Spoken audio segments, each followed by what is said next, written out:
السلام علیکم ورحمۃ اللہ وبرکاتہ، اعوذ باللہ من الشیطان الرجیم، بسم اللہ الرحمن الرحیم۔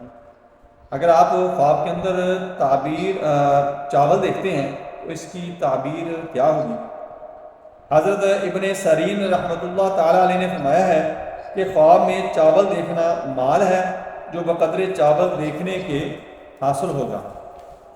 حضرت ابراہیم کرمانی رحمۃ اللہ تعالیٰ علیہ نے فرمایا ہے اگر کوئی شخص خواب میں دیکھے کہ پکے ہوئے چاول کھاتا ہے تو دلیل ہے کہ مراد پوری ہوگی اور خیر و نیکی پہنچے گی، اور اگر دیکھے کہ پلاؤ کھایا ہے تو زیادہ بہتری اور نیکی کی دلیل ہے، اور دودھ چاول کا کھانا نہایت ہی بہتر ہے، اور اگر دیکھے کہ دہی چاول کھاتا ہے تو اس سے غم و اندوہ کی دلیل ہے۔